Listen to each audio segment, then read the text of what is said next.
Hello students, চলে এসেছি প্রাচীন ভারতের ইতিহাসের একটি নতুন ক্লাস নিয়ে। আজকের ক্লাসে তোমরা পাবে প্রাচীন ভারতের ইতিহাসের, বিশেষত সিন্ধু সভ্যতা, বৈদিক সভ্যতা এবং প্রতিবাদী ধর্ম আন্দোলন, এই সময়কার যে ইতিহাস তার উপর কিছু অথেন্টিক টেক্সট বুক থেকে খুঁজে বের করা কিছু ইম্পর্টেন্ট প্রশ্ন, যেটি তোমাদের West Bengal school service commission পরীক্ষা তথা অন্যান্য যে কোনো চাকরির পরীক্ষার জন্য খুবই গুরুত্বপূর্ণ। 191 নম্বর প্রশ্ন আছে, শ্রেণিক বা সেনীয় উপাধি কে নিয়েছিলেন? উত্তর হচ্ছে বিম্বিসার। পরে প্রশ্ন, অবন্তীরাজ প্রদ্যোৎ পাণ্ডুরোগ বা জন্ডিসে আক্রান্ত হলে কে কাকে চিকিৎসার জন্য পাঠান? উত্তর হচ্ছে অবন্তীরাজ প্রদ্যোৎকে চিকিৎসক জীবক দিয়ে সাহায্য করেছিলেন বিম্বিসার, অর্থাৎ চিকিৎসক জীবককে পাঠিয়েছিলেন বিম্বিসার। পরে প্রশ্ন, সর্বার্থক কি? উত্তর হচ্ছে সাধারণ বিভাগের ভারপ্রাপ্ত কর্মচারী, অর্থাৎ সাধারণ বিভাগের ভারপ্রাপ্ত কর্মচারীকে বলা হতো সর্বার্থক। নেক্সট কোশ্চিন, ব্যবহারিক কি? উত্তর হচ্ছে বিচার বিভাগের কর্মচারী। পরে প্রশ্ন, কুনিক উপাধি কে নিয়েছিলেন? উত্তর হচ্ছে অজাতশত্রু। এই অজাতশত্রু কুনিক উপাধিটি নিয়েছিলেন। পরে প্রশ্ন, সিংহাসনে আরোহণের পূর্বে অজাতশত্রু কোথাকার শাসক ছিলেন? উত্তর হচ্ছে চম্পার শাসক ছিলেন। পরে প্রশ্ন, বাস্যাকর কার মন্ত্রী ছিলেন? উত্তর হচ্ছে অজাতশত্রুর মন্ত্রী। পরে প্রশ্ন, মহাশিলা কণ্টক ও রথ মুসল কে ব্যবহার করেন? উত্তর হচ্ছে অজাতশত্রু। নেক্সট কোশ্চিন, মহাশিলা কণ্টক কি? উত্তর হচ্ছে অজাতশত্রুর আমলে বড় পাথরের টুকরো নিক্ষেপকারী যন্ত্র। হ্যাঁ, তোমরা ওই যে বিখ্যাত সিনেমা বাহুবলী সিনেমায় তোমরা দেখেছিলে যে বড় বড় পাথরকে ছুঁড়ে ফেলা হতো, নিক্ষেপ করা হতো, সেই ধরনেরই একটি যন্ত্র ছিল মহাশিলা কণ্টক। পরে প্রশ্ন, রথমুসল কি? উত্তর হচ্ছে অজাতশত্রুর সময়ে তীক্ষ্ণ লৌহ ফলকযুক্ত ধাতু নির্মিত দুর্ভেদ্য রথ ছিল এই রথমুসল। পরে প্রশ্ন, নন্দ বংশের প্রতিষ্ঠাতা কে ছিলেন? উত্তর হচ্ছে মহাপদ্মনন্দ। পরে প্রশ্ন, একরাট, সর্বক্ষত্রান্তক, উচ্ছেদকারী, সর্বক্ষত্রিয়োচ্ছেতা, দ্বিতীয় পরশুরাম, উগ্রসেনা প্রভৃতি উপাধিগুলি কে নিয়েছিলেন? উত্তর হচ্ছে মহাপদ্মনন্দ। নেক্সট কোশ্চিন, নন্দ বংশের শেষ রাজা কে ছিলেন? উত্তর হচ্ছে ধননন্দ। পরে প্রশ্ন, রাধাগুপ্ত কার মন্ত্রী ছিলেন? উত্তর হচ্ছে অশোকের মন্ত্রী। নেক্সট, কৌটিল্য কার মন্ত্রী ছিলেন? উত্তর হচ্ছে মৌর্য সম্রাট চন্দ্রগুপ্ত মৌর্যের মন্ত্রী ছিলেন কৌটিল্য বা চাণক্য। নেক্সট কোশ্চিন, হরপ্পা কোন নদীর তীরে অবস্থিত? উত্তর হচ্ছে রাভি বা ইরাবতী নদীর তীরে। পরে প্রশ্ন, কালীবাঙ্গান কোন নদীর তীরে অবস্থিত? উত্তর হচ্ছে ঘরঘরা নদীর তীরে অবস্থিত এই কালীবাঙ্গান। পরে প্রশ্ন, রূপার কোন নদীর তীরে অবস্থিত? উত্তর হচ্ছে শতদ্রু নদীর তীরে এই রূপার অবস্থিত। নেক্সট কোশ্চিন, লোথাল কোন নদীর তীরে অবস্থিত?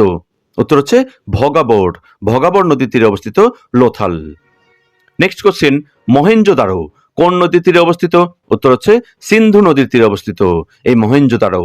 নেক্সট প্রশ্ন, সিন্ধু সভ্যতার বাড়িগুলিকে কয়টি শ্রেণীতে ভাগ করা যায় ও কি কি? উত্তর হচ্ছে সিন্ধু সভ্যতার বাড়িগুলিকে 4টি ভাগে ভাগ করা যায়: বৃহৎ প্রাসাদ, বাসগৃহ, স্নানাগার ও দুর্গ। পরে প্রশ্ন, হরপ্পার শস্যাগার এর পরিমাপ কি ছিল? উত্তর হচ্ছে 169 ফিট লম্বা এবং 135 ফিট চৌড়া, অর্থাৎ 169 ফিট লম্বা এবং 135 ফিট চৌড়া।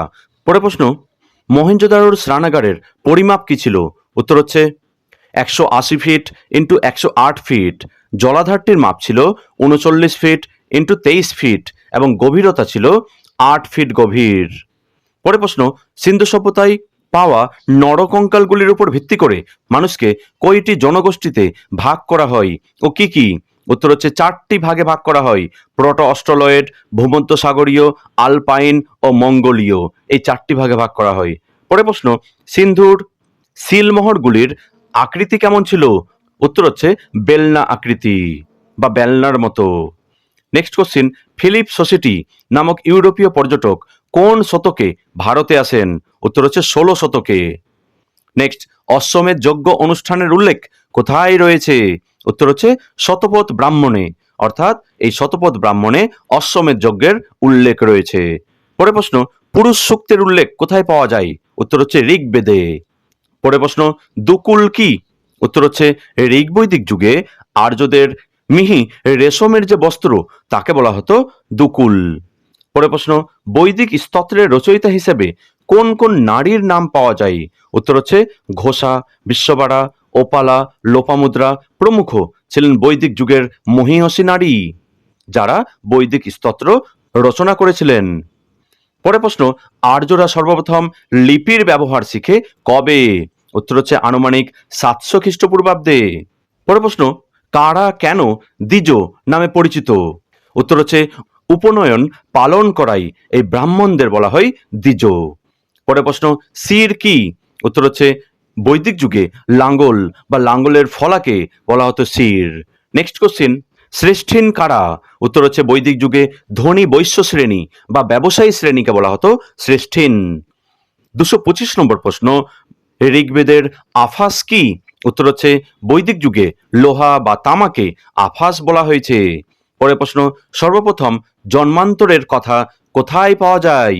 উত্তর হচ্ছে বৃহদারণ্যক উপনিষদে। নেক্সট, বেদ কোন ভাষায় রচিত?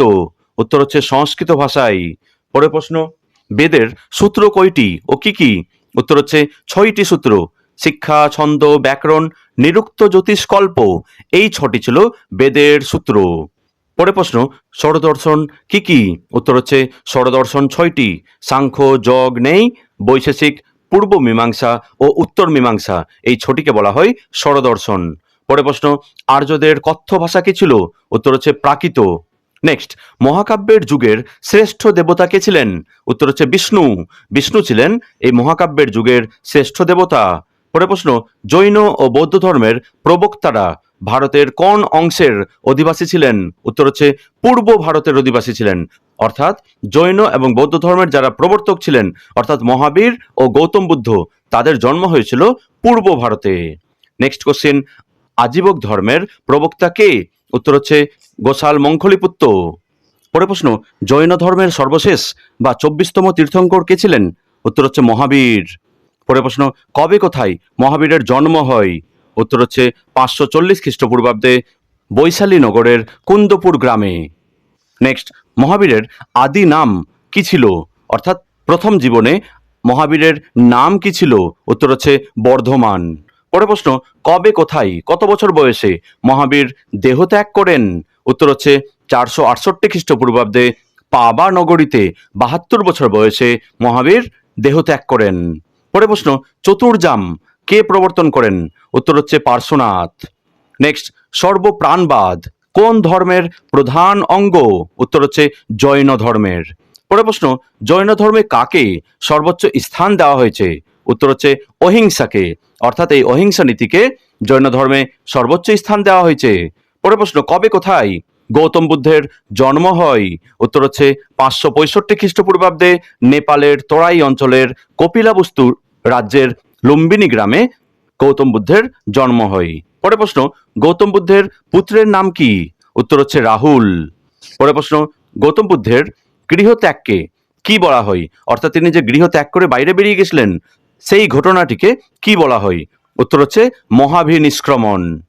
পরের প্রশ্ন, কবে কোথায় কত বছর বয়সে গৌতম বুদ্ধ দেহত্যাগ করেন? উত্তর হচ্ছে 486 খ্রিস্টপূর্বাব্দে কুশীনগরে 80 বছর বয়সে গৌতম বুদ্ধ দেহত্যাগ করেন। পরের প্রশ্ন, গৌতম বুদ্ধের দেহত্যাগকে অর্থাৎ মৃত্যুকে কি বলা হয়? উত্তর হচ্ছে মহাপরিনির্বাণ। পরের প্রশ্ন, বৌদ্ধ শাস্ত্রে নির্বাণ কি? উত্তর হচ্ছে পুনর্জন্মের হাত থেকে মুক্তি। নেক্সট কোশ্চিন, বৌদ্ধ পিটক কয়টি ও কি কি? উত্তর হচ্ছে বৌদ্ধ পিটক 3টি, তাই তার নাম ত্রিপিটক, যথা বিনয় পিটক, সুত্ত পিটক এবং অভিধর্ম পিটক। এই 3টি পিটককে একসঙ্গে বলা হয় ত্রিপিটক। পরের প্রশ্ন, কবে কোথায় কার সময়ে প্রথম বৌদ্ধ সঙ্গীতে অনুষ্ঠিত হয়? উত্তর হচ্ছে 487 খ্রিস্টপূর্বাব্দে রাজগৃহে অজাতশত্রুর সময়ে প্রথম বৌদ্ধ সঙ্গীতই অনুষ্ঠিত হয়। পরের প্রশ্ন, কবে কোথায় কার সময়কালে দ্বিতীয় বৌদ্ধ সঙ্গীতই অনুষ্ঠিত হয়? উত্তর হচ্ছে 387 খ্রিস্টপূর্বাব্দে বৈশালীতে কালাশক বা কাকবর্ণের আমলে দ্বিতীয় বৌদ্ধ সঙ্গীতই অনুষ্ঠিত হয়। পরের প্রশ্ন, কবে কোথায় কার সময়কালে তৃতীয় বৌদ্ধ সঙ্গীতি অনুষ্ঠিত হয়? উত্তর হচ্ছে 251 খ্রিস্টপূর্বাব্দে পাটলিপুত্রে অশোক এর আমলে এই তৃতীয় বৌদ্ধ সঙ্গীতি অনুষ্ঠিত হয়। পরের অর্থাৎ 251 নম্বর প্রশ্ন, কবে কোথায় কার সময়কালে চতুর্থ বৌদ্ধ সঙ্গীতি অনুষ্ঠিত হয়? উত্তর হচ্ছে খ্রিস্টীয় প্রথম শতকে কাশ্মীরের কুন্তলবন বিহারে বা জলন্ধরে কনিষ্কের আমলে এই চতুর্থ বৌদ্ধ সঙ্গীতি অনুষ্ঠিত হয়। পরের প্রশ্ন, থেরবাদী বা স্থবিরবাদী কারা? উত্তর হচ্ছে পশ্চিম ভারতীয় বৌদ্ধ ভিক্ষুগণ থেরবাদী বা স্থবিরবাদী নামে পরিচিত। পরের প্রশ্ন, মহাসংঘিকা বা আচার্যবাদী কারা? উত্তর হচ্ছে পূর্ব ভারতীয় বৌদ্ধ ভিক্ষুগণ মহাসংঘিকা বা আচার্যবাদী নামে পরিচিত। নেক্সট কোশ্চিন, সর্বাস্তিবাদ সম্প্রদায়ের প্রতিষ্ঠাতা কে ছিলেন? উত্তর হচ্ছে রাহুল ভদ্র। পরের প্রশ্ন, সর্বাস্তিবাদের প্রধান কেন্দ্র কোথায় ছিল? উত্তর হচ্ছে মথুরা। নেক্সট, মহাসংঘিকা সংঘের প্রতিষ্ঠাতা কে ছিলেন? উত্তর হচ্ছে মহাকাশ্যপ। নেক্সট কোশ্চিন, আদি মহাযান সূত্রের নাম কি ছিল? উত্তর হচ্ছে রত্নকূট সূত্র। নেক্সট কোশ্চিন, মহাযান দর্শনের প্রধান প্রবক্তা কারা ছিলেন? উত্তর হচ্ছে নাগার্জুন ও আসঙ্গ। ইনারা ছিলেন মহাযান দর্শনের প্রধান প্রবক্তা। পরের প্রশ্ন, কারা কাকে গান্ডারিস বলতেন? উত্তর হচ্ছে গ্রিকরা গান্ধারকে এই গান্ডারিস বলতেন। পরের প্রশ্ন, কর্ণ কোন রাজ্যের অধিপতি ছিলেন? উত্তর হচ্ছে অঙ্গ রাজ্যের, অর্থাৎ অঙ্গ রাজ্যের রাজা ছিলেন রাজা কর্ণ। পরের প্রশ্ন, পার্সিক সম্রাট কাইরাস বা কুরুস কবে ভারত আক্রমণ করেন? উত্তর হচ্ছে 558 থেকে 530 খ্রিস্টপূর্বাব্দের মধ্যে। নেক্সট কোশ্চিন, অসমক রাজ্যের প্রধান নগরের নাম কি? উত্তর হচ্ছে মাসাগা বা মকসবতী ছিল এই অসমক রাজ্যের প্রধান নগর। পরের প্রশ্ন, কবে কাদের মধ্যে হিদাসপিস বা ঝিলামের যুদ্ধ হয়েছিল? উত্তর হচ্ছে 326 খ্রিস্টপূর্বাব্দে আলেকজান্ডার ও পুরুর মধ্যে এই হিদাসপিস বা ঝিলামের যুদ্ধ হয়েছিল। নেক্সট কোশ্চিন, আলেকজান্ডার কতদিন ভারতে ছিলেন? উত্তর হচ্ছে 29 মাস বা 2 বছর 5 মাস। লাস্ট প্রশ্ন অর্থাৎ 265 নম্বর প্রশ্ন, ভারতের মাটিতে আলেকজান্ডারের শেষ জয় কোনটি? উত্তর হচ্ছে পটলেনি বা পাতাল নগরী ছিল আলেকজান্ডারের শেষ জয়। এই গেল মৌর্য সাম্রাজ্যের আগে পর্যন্ত অর্থাৎ প্রাচীন ভারতের ইতিহাসের কিছু গুরুত্বপূর্ণ প্রশ্ন। Thank you for watching.